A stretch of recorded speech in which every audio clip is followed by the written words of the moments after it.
Hi and welcome to my channel. Last video में हम लोगों ने पढ़ा था definition of attitude, components of attitude, और आज जिस टॉपिक पे हम लोग बात करेंगे वो है टाइप्स ऑफ एटीट्यूड। ठीक है। तो basically there are three types of attitude, तीन तरह का एटीट्यूड्स होता है। ये जो हम एटीट्यूड डिस्कस कर रहे हैं ये है job related attitudes, organisational behaviour में जो एटीट्यूड्स होते हैं उसकी बात कर रहे हैं हम लोग। ठीक है। तो पहला है job satisfaction. Now, what is job satisfaction? Job satisfaction is a pleasurable, positive, emotional state resulting from an appraisal of one's job experience.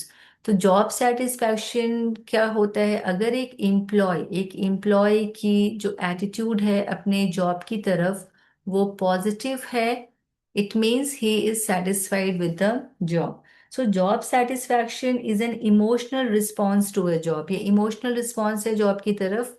अगर एक एम्प्लॉय को ये फील होता है कि उसके लिए जो ज़रूरी है उसके करियर में, अगर और वो जॉब उसे वो सारी चीजें प्रोवाइड कर रही हैं, तो ही will be definitely satisfied with the job. Okay. So if an employee feels that he is getting more salary or more autonomy in his company than his friends in other organizations, what will happen? He will have a higher level of job satisfaction and a favorable attitude towards his boss or colleagues or the job itself. ठीक है। तो job satisfaction generally क्या है? एक positive emotional state towards a job, right. दूसरा है job involvement. Now what is job involvement? Job involvement refers to the degree to which a person identifies himself psychologically with his job, actively participates and considers his perceived performance level important to self-worth. Now, this definition was given by Robbins, Stephen P. Robbins.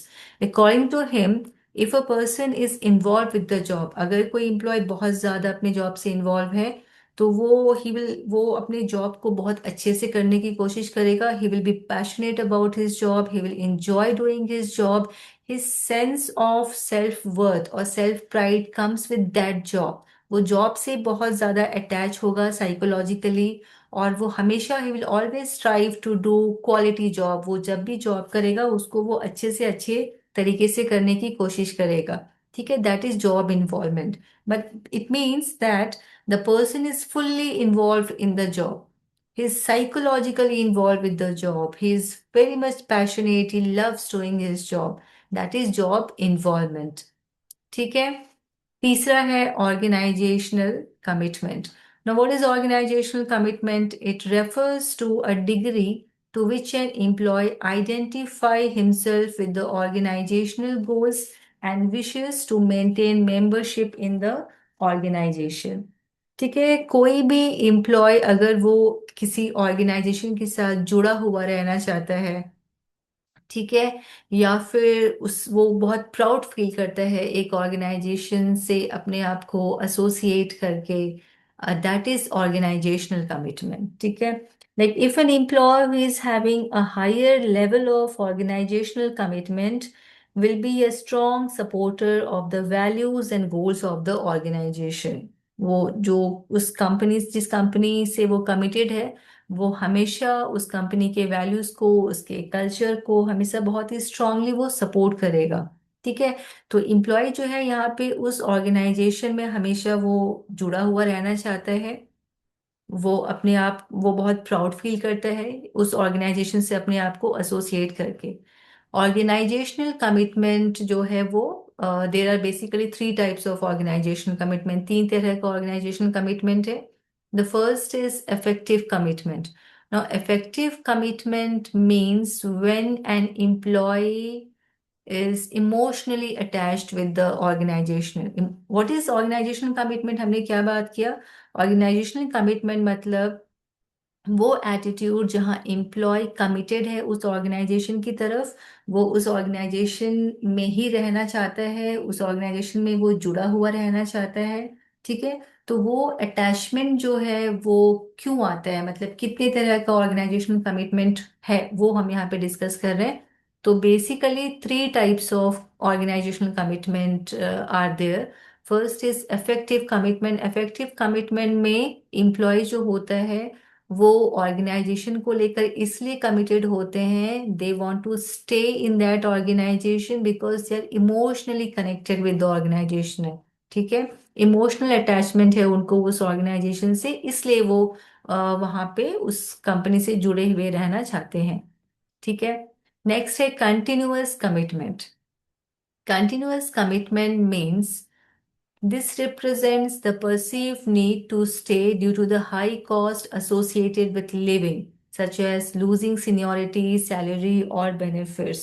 क्योंकि उस employ को लगता है कि अगर मैं इस organisation को छोड़ूंगा तो मुझे सैलरी लॉस होगा या फिर बेनिफिट्स होगा, cost is involve here. So an employee continues with that organisation, क्योंकि उसे लगता है लॉसेस होगा अगर मैं इस कंपनी को छोड़ दूँ तो इससे अच्छा है कि इससे जुड़ा ही रहूं। That is continuous commitment. Next is normative commitment. Now, normative commitment is moral obligation. When an employee feels that I should stay committed to the organization, क्योंकि ये मेरी जिम्मेदारी है, ये मेरी रिस्पॉन्सिबिलिटी है, क्योंकि ऑर्गेनाइजेशन ने मुझ पे काफ़ी खर्च किया है, मुझे ट्रेनिंग अच्छा अच्छा एक ट्रेनिंग दिलाया, मुझे फॉर एग्जांपल मुझे एक अच्छी यूनिवर्सिटी भेजा जहां मैंने एक हायर डिग्री लिया मैंने।